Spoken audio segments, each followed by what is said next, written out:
Bienvenue à la série Et ça tourne encore. Cette semaine, je reçois non pas un invité, mais deux. En premier, Mme Lucille Drouin, qui a travaillé une vingtaine d'années à Cassigra, plus connue sous le nom d'Amistad, nous parle de son contact avec la télévision communautaire de la région de l'Amiante. Ensuite, une jeune femme remarquable, Paul Drouin, enseignante au Collège de la région de l'Amiante, nous partagera ses belles expériences au sein de la télévision communautaire. Sans plus tarder, voici deux charmantes dames, Lucille Drouin et Paul Drouin. Eh bien, bonjour, Madame Lucille Drouin. Bonjour. Ça va bien? Oui, ça va bien. Bienvenue à cette émission sur les 30 ans de la télévision communautaire. On va faire un petit retour en arrière. Vous avez été dans la communauté ici un peu durant plusieurs années, je crois une vingtaine d'années ou à peu près? Oui, tout près de 20 ans, oui. OK. Qu'est-ce qui vous a amené à côtoyer la télévision communautaire? Ah, bien, par la force des choses. Moi, j'ai commencé à travailler à Amistad en 1987. Puis, je connaissais la télévision communautaire avant ça aussi parce que mes filles ont fait du bénévolat un peu à la télévision communautaire, puis aussi par des activités qu'il y a eu dans la région auxquelles je participais. Alors, c'est comme ça qu'on s'est connus. Mais c'est ça, j'ai connu plus la télévision communautaire à partir de 87 parce qu'on avait beaucoup de liens. On était voisins organismes voisins dans le centre communautaire Marie-Agnès Desrosiers. Puis, on faisait beaucoup d'activités ensemble dans ce temps-là. Je me souviens, les premières années, je pense que ça a duré 4 ans que je faisais un éditorial à chaque mois. C'était à toutes les 4 semaines. Et puis, je lisais un éditorial. C'était en direct, ça. C'était... on diffusait à 5 heures. Puis, c'est moi qui faisais après la présentation, c'est moi qui lisais l'éditorial. Alors... Donc, vous avez connu le plaisir du stress? Oui, oui, parce que souvent, à travailler, puis à travers mon travail, que, mon Dieu, j'avais pas toujours des idées pour faire ça, puis... Mais c'était intéressant parce qu'on pouvait parler de toutes sortes de sujets. On parlait pas juste... on a fait connaître notre organisme aussi en même temps parce que il y avait beaucoup d'éditoriaux qui étaient faits, que je faisais sur des nouvelles qu'on avait d'Amérique latine ou d'un peu partout, de l'Afrique, de ce qui se passait dans le monde. Puis beaucoup de réflexions aussi sur ce qui se passait au Québec aussi, parce que quand on travaille d'un centre de solidarité, on est solidaire avec le tiers-monde, mais avec les gens d'ici aussi. Fait que... c'était bien intéressant. Comme tu dis, c'était un petit peu stressant des fois parce qu'on arrivait à la dernière minute avec des éditoriaux. J'essayais de faire quelque chose de bien aussi, puis de respecter la mission éducative de la télévision communautaire aussi. Parce que ça, je pense, c'est une chose qui ne s'est jamais perdue au fil des ans. La mission éducative de la télé communautaire. Je trouve ça extraordinaire que ça ait duré si longtemps. Je trouve ça le fun qu'on ait un outil comme ça dans la région qui représente beaucoup d'organismes, qui présente les activités de chacun des organismes. Ça nous fait connaître les uns les autres. Puis je trouve que c'est un bel outil de démocratie aussi, la télé communautaire. Je ne parle pas de la démocratie telle que l'entend la Maison-Blanche, mais... La démocratie, je veux dire, je pense que n'ayant pas de contraintes, de comptes à rendre à des contacts ou à toutes sortes de lobbyistes, je pense que la télévision communautaire a les mains libres pour exercer une belle démocratie ici dans la région. Vous avez eu souvent aussi à défendre des causes, il me semble. Par exemple, la cause des femmes. Oui. Est-ce que vous pouvez nous en parler un tout petit peu? La cause des femmes, ça m'a toujours préoccupée. J'ai été dans divers organismes, divers comités, comités de femmes pendant les grèves, par exemple, pendant la grosse grève de l'amiante en 1975 qui avait duré 7 mois. On était un groupe de femmes qui travaillaient, qui faisaient un travail, je pense, en tout cas, qui faisait un travail qui ne pouvait pas être fait par les hommes. On ne faisait pas juste les sandwichs, là. Puis, c'est ça, on allait faire des collectes, on allait à différents points, on allait à Lévis, on allait à Asbestos, on allait collecter des argents, on faisait des barrages dans la rue, on allait collecter des argents pour les mineurs de la viande. Ah, il faut bien se dire que les mineurs, c'est nous autres, la force de la région. S'il n'y avait pas de mineurs, il n'y aurait pas grand-chose ici. Selon vous, Madame Drouin, après avoir passé à la télévision, a-t-on le même regard que le simple auditeur? Bonne question. Bien, je pense qu'on est plus attentif, peut-être. Je pense qu'on est plus attentif, puis on apprend beaucoup en s'approchant de ces organismes-là, que ce soit la TV communautaire. Moi, la TV communautaire, je pense à ça des fois.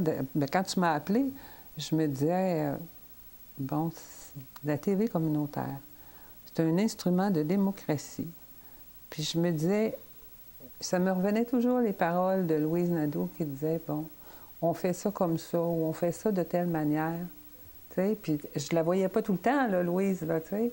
Mais des choses que j'ai retenues, ça, qu'elle disait, on fait ça d'une telle manière, c'est toujours en respectant notre mission sociale. Puis ça, je trouvais ça intéressant, puis je pense que c'est quelque chose qui ne s'est pas dilué, ça, au cours des années. Ça s'est pas perdu. La télévision communautaire, je pense qu'elle s'est toujours améliorée depuis le début. Puis qu'elle n'a jamais oublié ou occulté sa mission première, qui était de faire de l'éducation auprès de la population. En fournissant aussi des outils à des jeunes, ou c'est pas nécessairement des jeunes, mais des gens qui veulent s'en servir. Je trouve que c'est un très bel exemple de démocratie. C'est pour ça que je parlais de démocratie tantôt, parce que c'est ça que j'avais dans la tête. OK. Je trouve ça intéressant. Je pense aux slogans, tu sais, qui ont apparu de temps en temps, comme « faut se voir ». Je me souviens pas. Ça fait plaisir de se voir. Ça fait plaisir de se voir. Il y en avait d'autres aussi. Mais c'est toujours des slogans très, très bien choisis, puis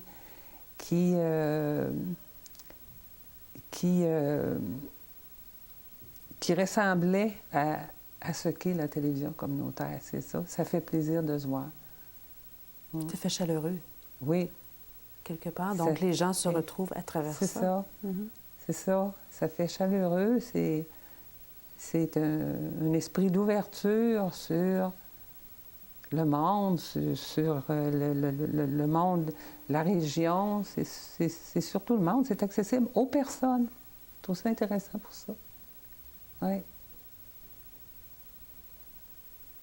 Je pense que, en tout cas, moi, depuis que je suis là, c'est pas mal tout le temps Louise Nadeau qui a été là. Puis je pense que Louise a été un instrument exceptionnel d'éducation dans la région.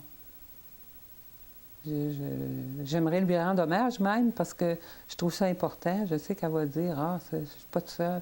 Non, je le sais qu'elle n'est pas toute seule. Je sais qu'elle a des équipes, qu'elle est entourée, qu'elle a un conseil d'administration, qu'elle a des bons bénévoles. Mais je sais que Louise a toujours eu une préoccupation pour tout ce qui se passe dans la région. Oui, en fait, cet organisme de concertation qu'on souhaite mettre sur pied, c'est en gestation depuis plusieurs mois déjà, on peut même dire depuis une couple d'années, puisque c'était d'abord l'un des désirs exprimés par les participants au colloque socio-économique de la région de Thetford qui s'est tenu en février 88. Vous croyez que la télévision communautaire a toujours sa place? Si je vous Ah, écoute. ben oui! Ah, ben oui, ça, j'y crois beaucoup. Puis je pense que, oui, je trouve que la TV communautaire a beaucoup sa place. Je trouve ça juste dommage que la TV communautaire n'ait pas assez de financement pour diffuser, de faire des choses, les choses qu'elle aimerait faire, puis qu'elle a tous les talents pour faire. Je trouve ça juste dommage dans ce sens-là, parce que mais je le sais que c'est le problème des organismes subventionnés de manquer de fonds tout le temps. Avant de se quitter, Mme Drouin, est-ce que vous aimeriez ajouter quelque chose ou une petite anecdote à un moment donné, quelque chose qui aurait pu se passer sous vos yeux là, lors de ces dernières années ou quoi? Ben là, ça ne me vient pas à l'esprit comme ça, là. Mais sauf que c'est arrivé des fois que il est arrivé des choses drôles quand même. La télévision communautaire, on dit que c'est éducatif. Ça n'empêche pas d'être drôle des bouts parce que il arrivait des choses, des ratés ou des choses comme ça. On se regardait quand on faisait du direct, on se voyait après ça. Mon Dieu Seigneur, ça n'a pas de bon sens. Qu'est-ce que j'ai dit là? Mais en tout cas, c'était pas si pire. Pas eu de répercussions là, très, très graves. Là. C'était le fun. C'était le fun. Puis, je pense que c'est un petit peu normal aussi, là, hein, qu'il arrive des choses. Hein? On fera un bêtisier à un moment donné. Pourquoi pas? Donc, Madame Drouin, je vous remercie. C'est tout le temps qu'on avait. C'est moi qui te remercie de m'avoir Ça m'a fait invitée. vraiment plaisir de vous rencontrer. Oui.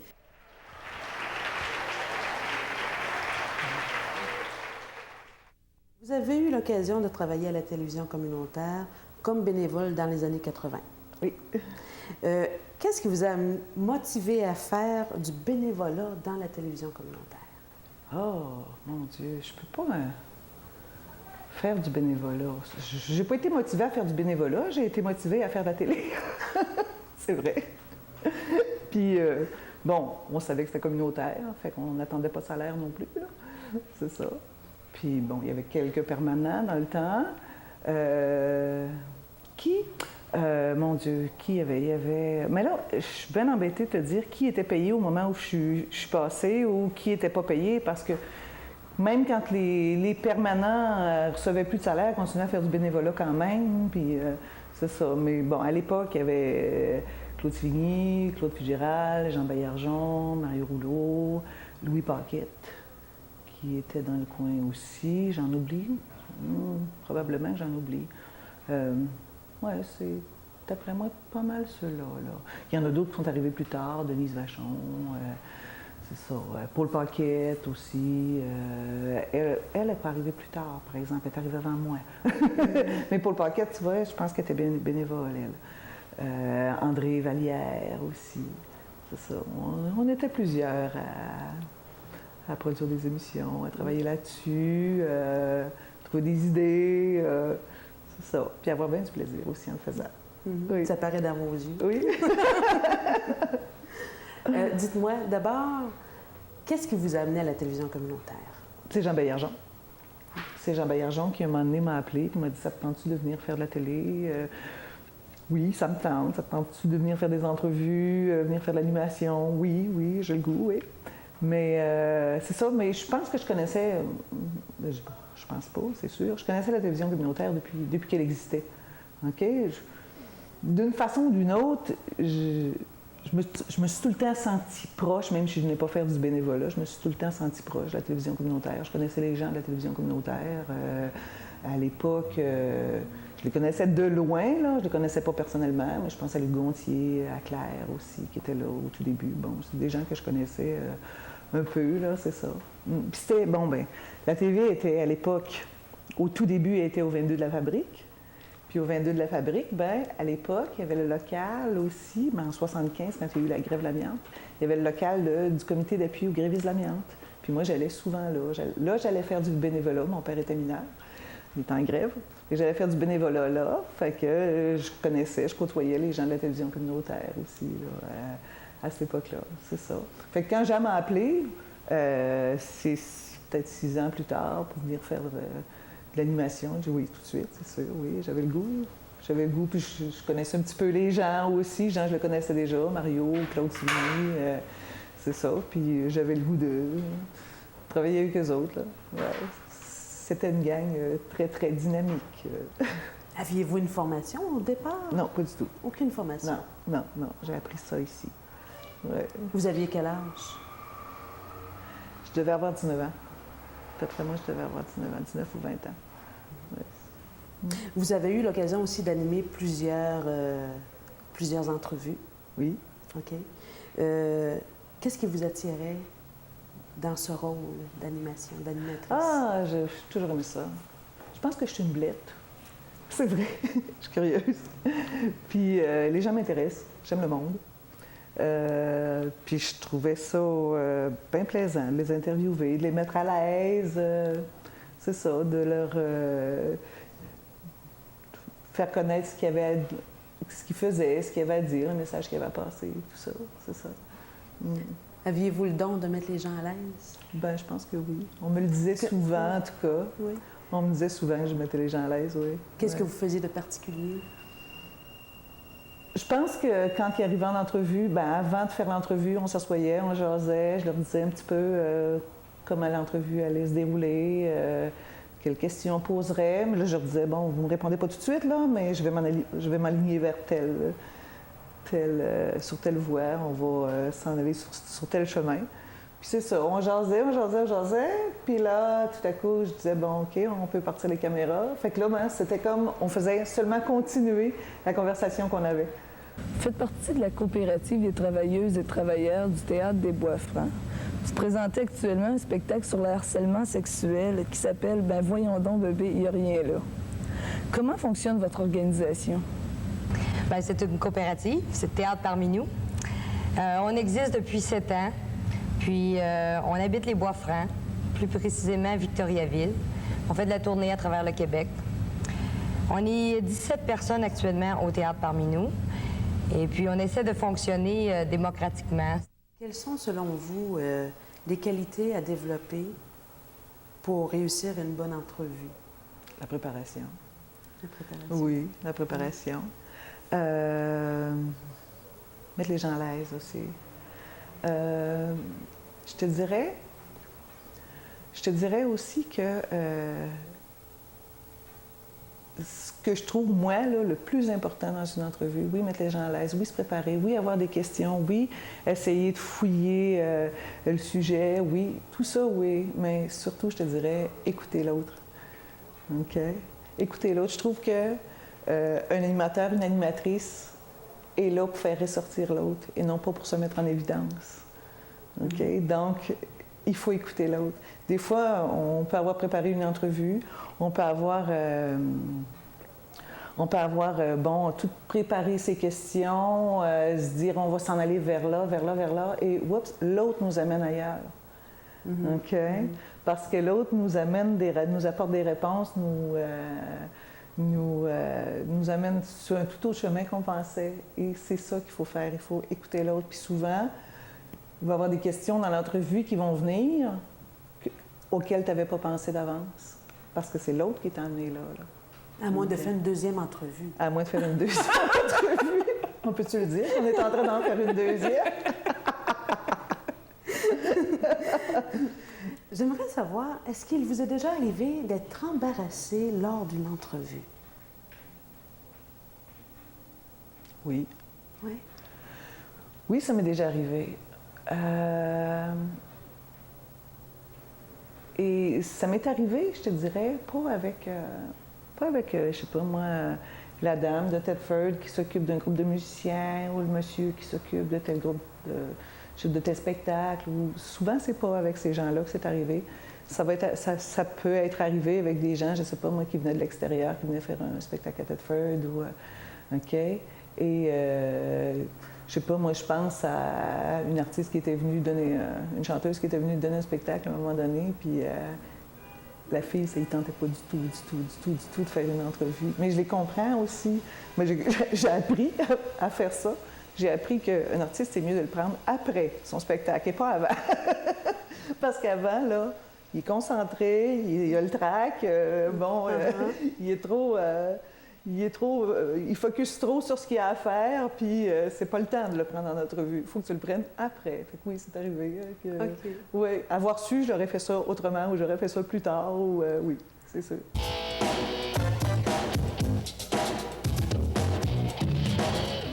Bonsoir et n'ajustez pas votre appareil, vous êtes bien au Télévidence et c'est moi qui remplace Maryse pendant que celle-ci est aux prises avec ses obligations culturelles. Bonsoir Louise. Salut. Est-ce que vous vous souvenez du type d'émission que vous pouviez animer à ce moment-là? Oui, on faisait le Télévidence. Ouais, au début, je faisais le télévidence avec André Vallière. On était 2 animatrices. Il y avait ce type d'émission-là, donc, qui était un hebdomadaire, qui existe encore. Puis il y avait aussi, bon, on pouvait faire je me souviens, on avait fait un spécial à un moment donné, lors du 8 mars. La première partie de la diffusion, va être consacrée à l'émission sonore où, exceptionnellement, vous entendrez seulement des voix de femmes. Mais en premier lieu, on vous présente une entrevue. À travers les siècles, les œuvres que produisaient les femmes ont été domestiquées. Les travaux d'aiguille et de peinture de création qu'elles faisaient ont été ramenés à des valeurs d'usage, de service.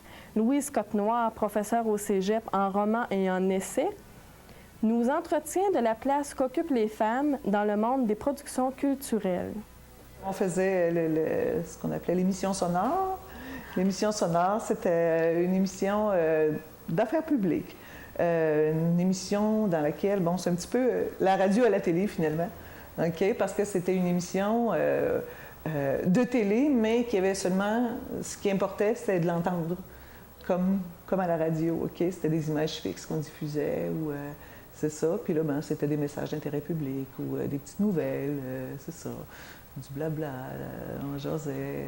Ouais, et vous faisiez ça dans les studios ici? Non, celle-là, on la faisait au cégep à l'époque. Il y avait des grands studios au cégep à l'époque, à l'audiovisuel.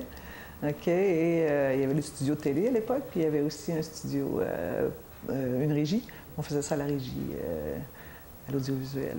Me voilà comme une église, toute la honte dessous. Ce n'est que moi, c'est elle ou moi, celle qui aime ou n'aime pas, celle qui règne ou qui se bat, c'est Joséphine ou la Dupont, fille de nacre ou de coton. Et c'est mon cœur, ou bien le leur, celle qui attend sur le port, celle des monuments aux morts, celle qui danse et qui en meurt, fille d'asphalte ou fille fleur. Et c'est ma mère ou la vôtre. On parle beaucoup d'animation. Oui. Mais je crois que vous avez eu d'autres expériences oui. Ici à la télévision communautaire. Oui, puis j'ai tellement surtout fait de l'animation que j'étais en train d'oublier que j'avais fait autre chose. C'est vrai. Oui, à la télévision communautaire, j'ai fait un petit peu d'aiguillage. C'est-à-dire, quand le réalisateur décide de mettre en onde telle caméra, ben c'est moi qui faisais ça. J'ai fait ça pendant 1 an, je pense, en tout cas, un hiver, là. Oui, c'est ça. Ça, c'était à l'époque où je travaillais à Cogeco, parce que je travaillais aussi à Cogeco. Je faisais de l'animation à Cogeco, puis je venais faire mon bénévolat à la télévision communautaire. C'est ça. Puis je venais faire de télévidence, là, avec Louise, avec Jacques à l'époque, Charles. C'est ça. Donc, vous étiez salarié chez Cogeco et ici, vous travaillez comme bénévole. Oui. Les deux en même temps. Oui. Il n'y a pas eu de conflit à ce moment-là? Non. OK.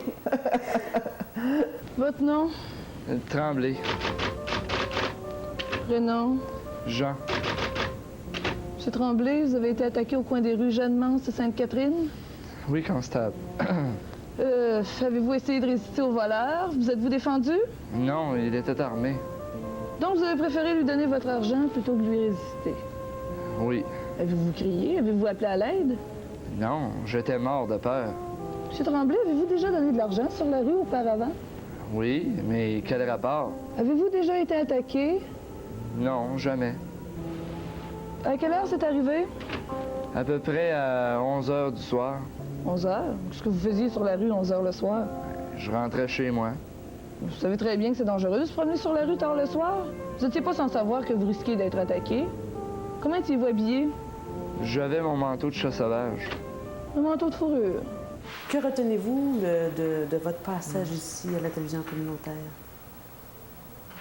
Ah, c'est des belles années. Oui, oui, c'était plaisant. Des fois, je m'ennuie de ça. Oui, je le fais plus, mais des fois, je m'ennuie de ça. Puis je le fais plus, puis en me disant, c'est le fun que d'autres le fassent aussi. C'est ça. Oui. Ça m'a permis de rencontrer plein de gens. Ça m'a appris Ça m'a permis d'apprendre les rudiments d'un métier que je trouve fascinant aussi. Travailler à la télé, je trouve ça fascinant. Puis ça nous permet de jeter un œil critique aussi sur ce qui se passe autour. Quand on ouvre la télé à d'autres postes, puis on voit ce qui se passe. Mais c'est surtout ce que je retiens surtout, c'est beaucoup de travail, mais dans une atmosphère tellement plaisante. Oui. Je dis tout le temps à la télévision communautaire, on travaillait fort, puis 3/4 du temps, on n'avait pas l'impression de travailler tellement c'était plaisant, c'était le fun, il y avait une belle équipe, puis c'est ça, c'était un beau travail. Remarque que c'était pas mon travail, dans le sens, c'était pas mon travail pour lequel je recevais un salaire, là, c'est ça. Mais c'est ça, je l'ai fait parce que je voulais bien le faire, là. Mais oui, ça a été des belles années. Ça a été plaisant, puis j'ai jamais eu... bien sûr que j'en étais consciente, puis bien sûr que je pouvais appuyer les gens là-dedans, là, mais ça n'a jamais été moi, étant donné que je n'étais pas salariée, que je n'étais pas permanente, ça n'a jamais été moi qui ai eu à porter vraiment le fardeau. Bon, je pense au fardeau que Louise a porté pendant des années, puis qui porte encore, de toujours demander des subventions, toujours demander des projets, bon, s'organiser pour tenir la télévision communautaire encore debout, parce que, bon, déjà, il y avait des subventions exprès pour la télévision communautaire, puis à un moment donné, ce programme-là a été coupé. Là. Il a fallu qu'elle aille chercher un peu partout, qu'elle aille demander un peu partout. Et ça, là-dessus, elle a fait un travail extraordinaire. Puis, tu sais, c'est le côté... ce côté-là du travail à la télé, moi, j'ai pas connu ça. Je l'ai vu faire, mais moi, j'ai pas eu à porter sur mes épaules ce poids-là, dont elle doit être fière aujourd'hui, parce que je pense que si les gens n'avaient pas fait ce genre de travail-là, la télé serait probablement plus là aujourd'hui.